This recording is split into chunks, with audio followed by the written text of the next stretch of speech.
very popular and constantly embroiled in controversy series Ashram is here. The first chapter was one of the most streamed series of 2020. One due to the curiosity of the premise starring Bobby Deol in the lead role, but definitely more having to do with the business model of MX Player that allows free viewing of the series with their own choice of ads running on the platform. The second chapter starts from where we left off. Baba Nirala's growing influence has increased tenfold, so much so that the politicians are safeguarding their interests in the election by acting like sycophants to the godman. The police, especially the duo of Ujagar and Sadhu, with the aid of Dr. Natasha, aim to expose the wrongdoings in the ashram by posing as drug addicts who can get admitted in their rehabilitation center. Baba Nirala's perverse ways have only extended to ruin the married life of Satti and Babita, making him incapable of conceiving and taking advantage of a helpless soul. While Baba Nirala cautiously utilizes his influence and marketing tactics to keep the blind faith of the masses intact, with the constant aid and support from his right-hand man Bhopa, we will see whether the hollow and gruesome acts of this ashram will eventually be exposed, as we all remember the first scene of season 1, where Pammi was breaking free. How does a devoted Bhakt come to the point of revolting and running away? Will we get the answers? What will follow after that is what chapter 2 of Ashram focuses on. Here's me telling you the good and bad aspects in no particular order of this series so that you can ultimately decide whether to watch this 9-episode series on MX Player or not. Production design and scale. I'm still absolutely mesmerized of the sheer scale at which this project has been produced by both MX Player and Prakash Jha. The series, which is primarily shot in Uttar Pradesh, has scenes filled with hundreds of extras. During processions, speeches, and concerts, it exists as if being shot guerrilla style in real locations. Prakash Jha has tremendous experience in handling so many elements, especially if you see his filmography and the ensemble cast and immense canvas with which he presents his stories. Aashram visually is very reflective of most of Jha's work. The attention to detail by technicians like cinematographer Chandan Kauli and production designer Uday Prakash Singh is truly remarkable. I don't think anyone can discount the visual presentation of this series.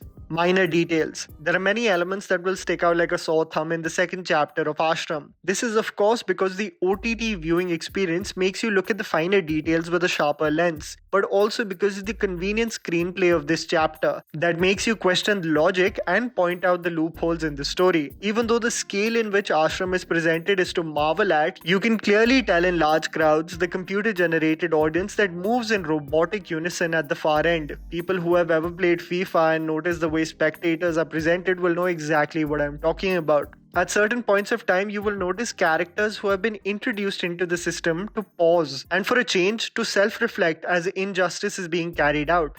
But this never materializes into anything. At one point of time, Dr. Natasha enters the ashram, posing as an NRI from South Africa, sporting such an awful accent that I was shocked that the otherwise vigilant and skeptical security just let go so easily. It's unintentionally funny. There are many moments of key detailing that will stand out for you, making you wonder why there are so many issues from a writing perspective.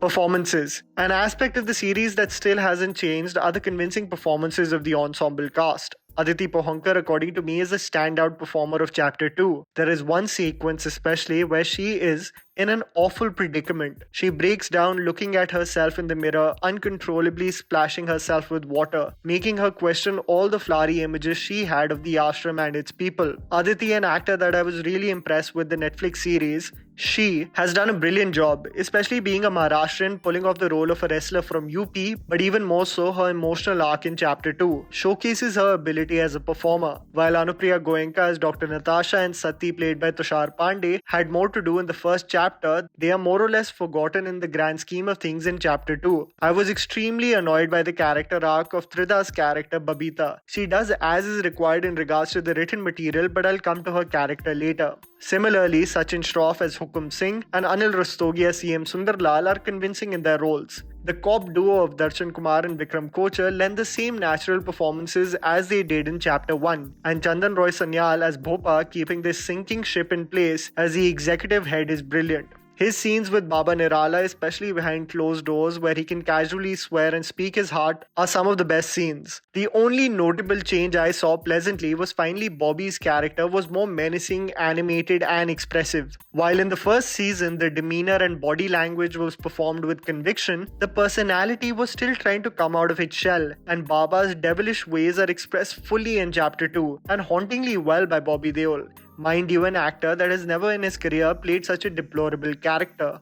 The haunting go. My biggest issue with this series is that essentially it should stand strong on the basis of its content, but it resorts to playing out acts of violence against women, extending it for far too long. Even though it was not fully played out, we understood the predatory ways of Baba in chapter 1 and the way it's affecting volunteers of the ashram. But there is one sequence in chapter 2 of rape that is played out for so long that I felt sick in the stomach and feared that this, more than lending to the story, quenches the thirst of some twisted perverse viewers that will clip the portion and post it on websites. The gruesome act of the Nirbhaya case was communicated in Delhi crime through the disgusting statements of the perpetrators and the reaction of the police. It was done so brilliantly that the act of violence to be played out is not required for that intended goal or that impact to the viewer. Similarly, Aditi's performance is so bloody good that the trauma she is going through is convincingly portrayed to what happens after the gruesome act is committed. While the director has the creative choice to communicate his story the way he wants to, I think to play out an act of sexual assault was not required in this series.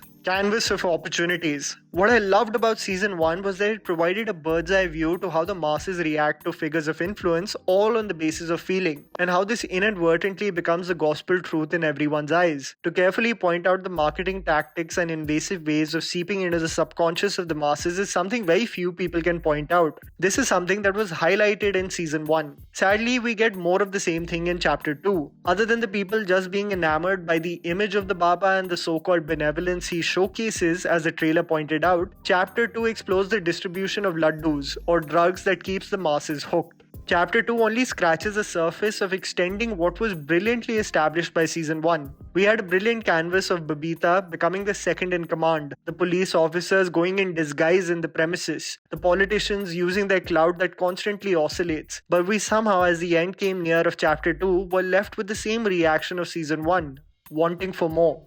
Lack of character growth. It is very clear to me, and should be to most viewers, is that technically chapter 2 is not a new season. It is nothing but an extension of season 1. If you are expecting for the already introduced characters to be explored more, you will be disappointed, as for most of the characters they seem to be in the same predicament as they were in season 1. Pammi is still having the wrestling rivalry and preparing for nationals. Satti is still an Andhbhakt, even though his ability to reproduce has been snatched away from him. While the setup for Babita's character made you believe that she will strike or do something substantial when Baba is most vulnerable, she is mostly reactionary and a bystander throughout chapter 2, which is extremely frustrating. Our right-hand man, Bhopa, is still getting the house in order as Babaji lets out his perversion. Poor Adhyan Suman singing the same line of Baba Kare Kranti started giving me a headache after some time. And the progress of the police in the case is casually left high and dry. So many characters end up in the same place. The only sense of shock you will see in this series, set up like a thriller,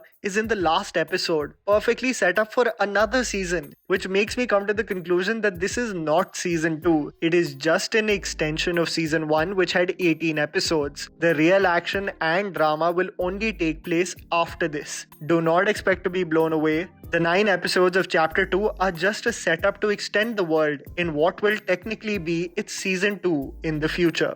And that was a video, guys. Write down in the comments below what you thought of chapter 2. Please don't forget to follow me on Instagram. The handle is right in front of you. Follow me at JammyPants4. Also, please support us by smashing the like button and subscribing to our channel for weekly content ahead. Thank you for watching.